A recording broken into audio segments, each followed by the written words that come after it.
ஓம் ஸ்ரீ ராகவேந்திர சுவாமிகள் திருவடியிலே சரணம். நவபிருந்தாவனத்தின் அந்த 9 மகான்களின் திருவடியிலே சரணம். வணக்கம். ஆர்கே டில்லிபாபு பேசுகின்றேன். உலகத் தமிழர்கள் அனைவருக்கும் நீங்கள் அளித்து வருகின்ற ஆதரவுக்கும் அன்புக்கும் மிக்க நன்றி. இன்று நாம் பார்க்க இருப்பது மே மாத பலன்கள். இந்த மே மாதத்தில் 1ஆம் தேதியே குரு பகவான் பயிற்சியாகி இருக்கின்றார். மற்ற வழக்கமான சூரியன், சுக்கிரன், புதனும் பயிற்சியாகி இருக்கின்றார்கள். வழக்கம் போல நீங்கள் ராசிக்கும் உங்களுடைய லக்னத்திற்கும் பாருங்கள். ஏற்கனவே குரு பயிற்சி பலனை மிகவும் துல்லியமாக விட்டுள்ளோம். பார்க்காத அன்பர்கள் குரு பயிற்சி பலன்களையும் பாருங்கள். இப்பொழுது ஒவ்வொரு ராசிக்கும் விரிவாகவும் விளக்கமாகவும் மே மாத பலன்களை நாம் பார்க்கலாம். மேஷ ராசிக்கு மே மாத பலன்களை பார்க்கலாம். மேஷத்தில் உங்களுடைய ராசிக்கு 5 கூடிய சூரியன் 14ஆம் தேதி வரை உச்சமாக இருக்கின்றார். உடன் ஆரம்பத்திலே சுக்கிரனும் இருக்கின்றார். உங்களுடைய ராசிநாதன் 12 இருக்கின்றார். அவர் 12 இருந்தாலும் அவருக்கு வீடு கொடுத்த கிரகம் ராசிக்கு 2 இருப்பதினால் மறைவு தோஷம் பெரிதாக பாதிக்காது. ராசியிலே உச்ச சூரியன் இருப்பதினால் உங்களுடைய 1ஆம் வீட்டினுடைய பலன்கள் மதிப்பு, மரியாதை, அந்தஸ்து, கௌரவம், பேர், புகழ், வெற்றி, சகல விதமான சௌபாகியங்களும் கட்டாயம் நடக்கும். அதே வேளையில் ராசிநாதன் 12 இருப்பதினால் ஒரு சிலருக்கு பயணங்களும், அதனால் ஒரு சில சங்கடங்களும் வரலாம். ஒரு சில பயணங்கள் வெற்றியும், ஒரு சில பயணங்கள் அலைச்சல்களும் திருச்சிகளையும் கொடுக்கலாம் என்பதையும் நினைவில் வைத்துக் கொள்ளுங்கள். எது எப்படியோ இருந்தாலும் 1ஆம் வீட்டு பலன் மிக மிக சாதகமாகவும் பலமாகவும் இருக்கும். அதற்கு ராசியில் இருக்கக்கூடிய சூரியனும் சுக்கிரனும் பெரிய அளவிலே உங்களுக்கு உதவி செய்வார்கள். ராசிநாதன் 12 இருந்தாலும் அவருக்கு வீடு கொடுத்த கிரகம் 2 இருப்பதே மகத்தான சிறப்பான பலன்களை தரும் என்பது தெளிவு. அதே வேளையில் ராசியை 11 இருக்கக்கூடிய சனி பகவான் பார்ப்பதினால் தசாபுத்தி சரியில்லாதவர்களுக்கு ஒரு சில சங்கடங்கள், உடல் நலம் பாதிக்கலாம். குறிப்பாக தலையில் சம்பந்தப்பட்ட வியாதிகளோ, தலைவலிகளோ போன்ற கண் பிரச்சனைகளோ வரலாம் என்பது 1ஆம் வீட்டு பலன் உங்களுக்கு தெளிவாக தெரிகின்ற விஷயங்களாகும். அதே வேளையில் 14ஆம் தேதிக்கு பிறகு ராசியில் இருக்கக்கூடிய சூரிய பகவான் 2 வருவார். அப்பொழுது சனி பகவானுடைய பார்வை ராசிக்குப்படும், ஆனால் சூரியனுக்கு படாது என்பது சற்று ஆறுதலான விஷயம். எது எப்படியோ இருந்தாலும் 1ஆம் வீட்டு பலன் இந்த மாதம் உங்களுக்கு பெரிய அளவிலே கட்டாயம் பெரிய வெற்றியும் வளர்ச்சியும் கட்டாயம் தரும் என்பது உறுதி. அதை சரியான முறையில் நீங்கள் கட்டாயம் பயன்படுத்தி கொள்ளலாம் என்பது தெளிவு. ராசிநாதன் 12 மறைந்து விட்டாரே என்கின்ற கவலை உங்களுக்கு தேவையில்லை. வீடு கொடுத்த கிரகம் சாதகமாக குரு பகவான் இருப்பதினாலும் உங்களுடைய ராசிக்கு யோகாதிபதியான குரு பகவான், அதுவும் மே 1ஆம் தேதியே அவர் உங்களுடைய ராசிக்கு 2 ஜென்மத்தில் இருந்த குரு பகவான் 2ற்கு பயிற்சி அடைந்திருக்கிறார். அதனால் பலவிதமான நன்மைகளும் யோகங்களும் நிச்சயமாக இந்த மாதம் மேஷ ராசிக்காரர்களுக்கு மிக பெரிய அளவிலே வாய்ப்புகளும் வளர்ச்சியும் கட்டாயம் உண்டு என்பது தெளிவு. உங்களுடைய ராசிக்கு 2 கூடியவர் சுக்கிர பகவான் ஆகின்றார். அவர் 19ஆம் தேதி வரை 2ஆம் வீட்டு அதிபதி உங்களுடைய ராசியிலே இருப்பார். 19ஆம் தேதிக்கு பிறகு அவர் 2 பயிற்சி ஆவார். 2 9 கூடிய 9 12 கூடிய குரு பகவான் 2 இருக்கின்றார். கடந்த காலத்தில் 2ஆம் வீட்டிற்கு என்னென்ன விஷயங்கள் உங்களுக்கு தடைப்பட்டதோ, குடும்பத்தில் பொருளாதார வளர்ச்சி, சுப நிகழ்ச்சிகள், திருமணம், குழந்தை பாக்கியம், வெற்றி, பொன்பொருள் சேர்க்கை என்று எந்தெந்த வகையிலெல்லாம் உங்களுக்கு தடைப்பட்டதோ அத்தனை விதமான நல்ல பலன்களும் இனி இந்த மே மாதத்திலிருந்து 2ஆம் வீட்டு பலன் உங்களுக்கு பழம் நழுவி பாலில் விழுந்த கதையாக சகல விதமான சௌபாகியத்துடன், சகல விதமான லட்சுமி கடாட்சத்துடன் பூரணமாக நிச்சயமாக நீங்கள் எதிர்பார்க்கலாம். 14ஆம் தேதிக்கு பிறகு 5 கூடிய சூரிய பகவானும் ராசியில் இருக்கக்கூடிய சூரிய பகவானும் 2 வருவார். ஆக 2ஆம் வீட்டிலே யோகத்தை கொடுக்கக்கூடிய குருவும் சூரியனும் இருக்கின்றார். உங்கள் ராசிக்கு யோகாதிபதி சுக்கிரன் இல்லை என்றாலும் அவர் 2 கூடியவராக இருப்பதினால் 2ஆம் வீட்டு அதிபதி 2 இருந்து தனகாரகன் குருவும் சேர்ந்து இருப்பதினால் மிக பெரிய அளவிலே யோகமும் லட்சுமி கடாட்சம் பூர்ணமாக நடக்கும். குறிப்பாக தடைப்பட்ட திருமணங்கள், பிரிந்திருந்த தம்பதிகள் ஒன்றாக சேர்வது, பொருளாதாரத்தில் மிகப்பெரிய வளர்ச்சி, அது அவரவர் ஈடுபட்டிருக்கின்ற துறைக்கும் சொந்த ஜாதகத்தில் நடக்கக்கூடிய தசாபுத்தி பலன்களுக்கு ஏற்றவாறு மிகப்பெரிய அளவிலே இருக்கும். பிரிந்திருந்த தம்பதிகள் ஒன்றாக சேர்வது, தடைப்பட்ட காரியங்கள் வெற்றி அடைவது, பொன்பொருட்கள் சேர்க்கை, கடன் இருந்தால் கடன் நிவர்த்தி என்ற சகலவிதமான சௌபாகியங்களும் நன்மைகளும் நிச்சயமாக 2 இருக்கக்கூடிய குரு பகவானும் 19ஆம் தேதிக்கு பிறகு வரக்கூடிய 2ஆம் வீட்டு அதிபதி சுக்கிரனும் உங்களுக்கு பல வகையான யோகங்களையும் லட்சுமி கடாட்சத்தையும் கட்டாயம் தருவார்கள். சரியான முறையில் பயன்படுத்தி கொள்ளலாம். கடன்கள் எவ்வளவு கடன்களாக இருந்தாலும் இந்த காலகட்டத்தில் நீங்கள் கடன்களை அடைத்து விடலாம். வீட்டிற்கு தேவையான ஆடம்பர பொருட்களையும் வாங்கக்கூடிய வாய்ப்புகளும் பலருக்கு உண்டாகும். நின்று போன தடைப்பட்ட திருமணங்களாம் மிக மிக அற்புதமான முறையில் நடைபெறுவதற்கும் வாய்ப்புகள் பிரகாசமாக உள்ளது. உங்களுடைய சொல்லுக்கு ஒரு செல்வாக்கு உண்டாகும். நீங்கள் சொன்னாலே போதும் என்கின்ற அளவிலே மிக பெரிய மதிப்பு, மரியாதையும், அந்தஸ்து, கௌரவம் நிச்சயமாக உங்களுடைய வாக்கால் கட்டாயம் கூடும் என்பது தெளிவு. உங்களுடைய ராசிக்கு 3 கூடியவர் புதனாகின்றார். அவர் ஆரம்பத்திலே 4 அதாவது ஆரம்பத்திலே 12 ராசிநாதனுடன் இருக்கின்றார். 10ஆம் தேதிக்கு பிறகு 3ஆம் வீட்டு அதிபதியான புதன் உங்களுடைய ராசியிலே வருகின்றார். உங்களுடைய தைரியமும் வீரியமும் கை கொடுக்கும். 3ஆம் வீட்டை ராசிநாதன் செவ்வாய் பார்க்கின்ற காரணத்தினால் துணிவே துணை என்று முன்வைத்த காலை பின்வைக்காமல் காரியம் மாற்றுவீர்கள். பலவிதமான வெற்றிகளும் அடைவீர்கள். இளைய சகோதரருடைய முழு ஆதரவும், நண்பர்களுடைய ஆதரவும் கட்டாயம் கிடைக்கும். ஒரு சிலருக்கு 10ஆம் தேதிக்கு பிறகு பயணங்கள் ஏற்படும். அந்த பயணங்கள் வெற்றி பயணங்களாக ஆகும். 10ஆம் தேதிக்கு பிறகு 10ஆம் தேதிக்குள் ஆகின்ற பயணங்கள் தங்கு தடைகள் ஏற்படலாம். பிறகு அது வெற்றி பயணங்களாக மாறும் என்பது நீங்கள் கவனத்தில் கொள்ள வேண்டிய விஷயங்களாகும். உங்களுடைய ராசிக்கு 4 கூடியவர் சந்திரன். அது நாள் கிரகம் சந்திரன். நாளை வைத்து பார்க்கும்போது குருவும் சுக்கிரனும் சூரியனும் மற்ற கிரகங்கள் சாதகமாக இருப்பதினால், குறிப்பாக 4ஆம் வீட்டிற்கு 9லே ராசிநாதனும் இருப்பதினால் 4ஆம் வீடு வலிமை அடைகின்றது. அதனால் படிக்கின்ற மாணவ மாணவிகள் கல்வியில் அற்புதமான முறையில் படிப்பார்கள். எந்த தங்கு தடையும் இருக்காது. உடல் ஆரோக்கியம் உள்ள ஆரோக்கியமும் பூர்ணமாக இருக்கும். இந்த காலகட்டத்தில் பலருக்கு குடியிருப்பு மாற்றங்கள் ஏற்படலாம். சொந்தமாக வீடு வண்டி வாசல் வாகனங்கள் சேர்க்கைகள் ஏற்படலாம். குறிப்பாக புதிய வீட்டிற்கு குடிபோகக்கூடிய வாய்ப்புகளோ அல்லது புதிய வாகனங்கள் வாங்கக்கூடிய வாய்ப்புகளோ புதிய அலுவலகங்கள் போகக்கூடிய வாய்ப்புகளோ பலருக்கு உருவாகலாம். அதன் மூலமாக கடன்களும் உண்டாகலாம். அதன் மூலம் பலருக்கு திருஷ்டிகளும் போட்டி பொறாமைகளும் ஏற்படலாம். அதற்குண்டான தெய்வ வழிபாட்டினை அவசியம் செய்து கொள்ளுங்கள். அது ஏனென்றால் 4ஆம் வீட்டிற்கு அஷ்டம சனி நடப்பதே அதற்கு ஒரு முக்கியமான காரணம்.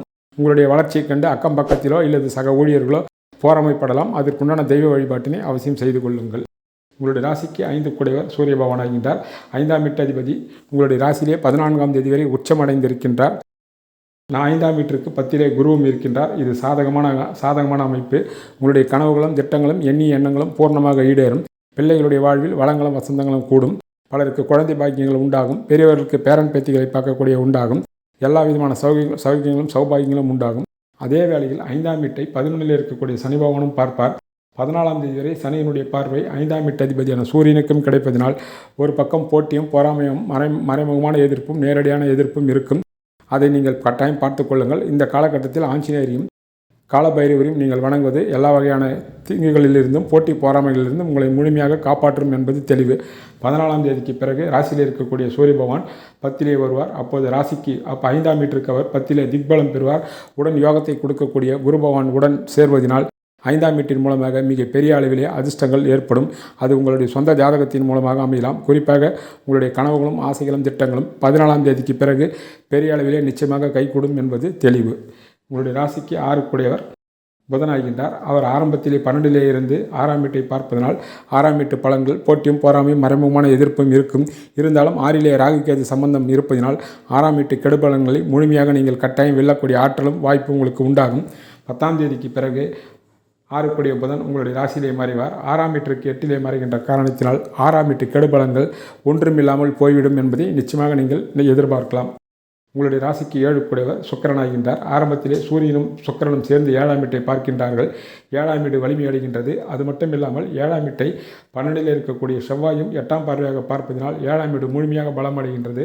அதனால் திருமணமாகாத இருக்கின்ற இளைஞர்களுக்கும் இளம்பெண்களுக்கும் கடந்த காலத்தில் ஏதேதோ காரணங்களால் தட்டிப்போன மேஷராசி ஆண்களுக்கும் பெண்களுக்கும் மிக எளிமையான முறையிலே மனதுக்கேற்ற மணவாளனோ பெண்ணோ மிக மிக அற்புதமான முறையில் திருமணம் கைகூடும். கணவன் மனைக்குள் அன்பும் அரவணைப்பும் ஒற்றுமையும் மேலோகும். தாம்பத்திய சுகம் கூடும். எந்த விதமான தங்குதடை இல்லாமல் சந்தோஷம் பொங்கும். புதிய நண்பர்கள் வருகையால் பலருக்கு பலன்கள் உண்டாகும். விஐபிகளுடைய தொடர்பு கிடைக்கும். அரசாங்கத்தின் மூலமாக எதிர்பார்க்கின்ற அத்தனை விதமான உதவிகளும் கிடைக்கும். பலருக்கு இன்ப சுற்றுலா சொல்லக்கூடிய வாய்ப்புகளும் பிரமாதமாக உருவாகும் என்பது தெளிவு. உங்களுடைய ராசிக்கு 8 கூடியவர் செவ்வாய் பகவானே ஆகின்றார். 2ல் இருக்கக்கூடிய குரு பகவானும் 19ஆம் தேதிக்கு பிறகு சுக்கிரனும் சேர்ந்து பார்ப்பதினால் 8ஆம் வீட்டின் மூலமாக ஏற்படக்கூடிய கேடு கெடுதிகள் வம்பு வழக்குகள் சங்கடங்கள் அசிங்கம் அவமானங்களுக்கு மாறாக எதிர்பாராத அதிர்ஷ்டமும் தனப்பிராப்தியும் கட்டாயம் உருவாகும். காரணம் 2, 9 கூடியவர்கள் சேர்ந்து 8ஆம் வீட்டை பார்க்கக்கூடிய பலன்கள் அதுதான். உங்களுடைய ராசிக்கு 9 கூடியவர் குரு பகவான் ஆகின்றார். அவர் 2லே யோக பலத்துடன் இருக்கின்றார். தான் வீட்டிற்கு அவர் 6லே மறைந்தாலும் பிதற்காரகன் சூரியன் வலிமையாக இருப்பதினாலும் 14ஆம் தேதிக்கு பிறகு பிதற்காரகன் சூரியன் குருவுடன் சேர்க்கை இருப்பதினால் 9ஆம் வீடு மிக பெரிய அளவிலே உங்களுக்கு கை கொடுக்கும். தந்தை உறவுகளாலும் எல்லா விதமான நன்மைகளும் ஏற்படும். தந்தையால் பணங்களோ சொத்துக்களோ சுகங்களோ பேர் புகழோ அந்தஸ்து கௌரவமோ பதவிகளோ பலருக்கு வரலாம் அல்லது சொத்துக்கள் வரலாம். குலதெய்வத்தினுடைய அருளும் முன்னோருடைய ஆசீர்வாதமும் பூர்ணமாக கிடைக்கும். பலருக்கு தான தர்மங்கள் செய்யக்கூடிய வாய்ப்புகளும் புனித ஸ்தல யாத்திரைகளுக்கு செல்லக்கூடிய வாய்ப்புகளும் புனித நீதிகளை நீராடக்கூடிய வாய்ப்புகளும் பூர்ணமாக கிடைக்கும் என்பது தெளிவு. தெய்வ கடாட்சம் பூர்ணமாக 9ஆம் வீட்டின் மூலமாகவும் 9ஆம் வீட்டு அதிபதியின் மூலமாகவும் பூர்ணமாக உங்களுக்கு இந்த மாதம் கிடைக்கும். சரியான முறையில் நீங்கள் அதை கட்டாயம் பயன்படுத்தி கொள்ளலாம். ஏதோ ஒரு வகையில் அதிர்ஷ்டங்கள் தழுவதற்கு கூடுதலாக வாய்ப்புகள் உருவாகும். உங்களுடைய ராசிக்கு 10 கூடியவர் சனி பகவான் அவர் 11லே ஆட்சி பெற்றிருக்கின்றார். தொழிலதிபர்களுக்கும் சரி அரசாங்க ஊழியர்கள் தனியார் ஊழியர்களுக்கும் சரி இது ஒரு அற்புதமான பொற்காலம். நினைத்த காரியங்கள் பூர்ணமாக நிறைவேறும். சிறிய தொழிலதிபர்கள் முதல் பெரிய தொழிலதிபர்கள் வரை உங்களுடைய தொழில் லாபத்தையும் வளர்ச்சியும் காணலாம். திட்டமிட்டு நீங்கள் முயற்சி செய்தால் உங்களுடைய இலக்கையும் உங்களுடைய குறிக்கோளையும் கட்டாயம் அடையலாம். இருந்தாலும் உங்களுடைய பெரிய தொழிலதிபர்கள் முதல் சிறிய தொழிலதிபர்கள் வரை நேரடி கண்காணிப்பில் இருக்க வேண்டும். இல்லையென்றால் பல தவறுகள் நடப்பதற்கு வாய்ப்புகள் உள்ளது என்பதை கவனத்தில் கொள்ள வேண்டும். அரசாங்க ஊழியர்களுக்கு பதவி உயர்களும் பலருக்கு இடமாற்றங்களும் வருவதற்கு வாய்ப்புகள் உள்ளது. அந்த இடைமாற்றங்கள் தங்கு தடை இல்லாமல் நீங்கள் ஏற்றுக்கொள்ளலாம். எதிர்காலத்தில் அது மிக பெரிய வளர்ச்சியை நோக்கி உங்களுடைய பயணங்கள் அமைவதற்கு வாய்ப்புகள் உள்ளது. பலர் செய்கின்ற தொழிலை விட்டுவிட்டு புதிய தொழிலை ஆரம்பிப்பதற்கு இந்த காலகட்டத்தில் வரலாம். தைரியமாக நீங்கள் இறங்கலாம். அதற்கு முன் உங்கள் சொந்த ஜாதகத்தையும் நீங்கள் பார்த்து கொண்டால் மிகப்பெரிய வெற்றி உங்களுக்கு கட்டாயம் கை கொடுக்கும். உங்களுடைய ராசிக்கு 12 கூட குருபவன் ஆகின்றார். 12லே ராகுகேதுவுடன் உங்களுடைய ராசிநாதனும் 12ஆம் வீட்டதிபதி 2லே இருக்கின்ற காரணத்தினால் உங்களுக்கு இந்த மாதம் ஆகக்கூடிய செலவுகள் எல்லாம் அத்தனையும் சுபவெரிய செலவுகளாகும், குடும்ப செலவுகளாகும், கணவன் மனைவி குழந்தைகள் வகையில் செலவுகளாக இருக்குமே தவிர வீண் வெறிய செலவுகள் ஆவதற்கு வாய்ப்புகள் இல்லை. ஆனாலும் பயணங்கள் உண்டாகும். அந்த பயணங்கள் உங்களுக்கு பயனுள்ள பயணங்களாகும், ஆன்மீக பயணங்களாகும், சுப செலவுகள் செய்யக்கூடிய பயணங்களாகவும் அமையும் என்பது தெளிவு. ஆக மேஷ ராசிக்கு கிரகங்கள் இந்த மாதம் மிக மிக சாதகமாக இருப்பதினால் எடுத்த காரியங்களில் வெற்றி, தனப்பிராப்தி, சுப காரியங்கள் நடைபெறுவது, உங்களுடைய கனவுகளும் ஆசைகளும் திட்டங்களும் நிறைவேறக்கூடிய வாய்ப்புகள் அற்புதமாக உள்ளது. சரியான முறையில் நீங்கள் கட்டாயம் பயன்படுத்தி கொள்ளலாம். இருந்தாலும் போட்டியும் பொறாமையும் இருப்பதினால் அதற்குண்டான தெய்வ வழிபாட்டினும் அவசியம் நீங்கள் செய்து கொள்ள வேண்டும். வணக்கம். இப்போது மேஷ ராசிக்கு உண்டான தெய்வ வழிபாட்டினை பார்ப்போம்.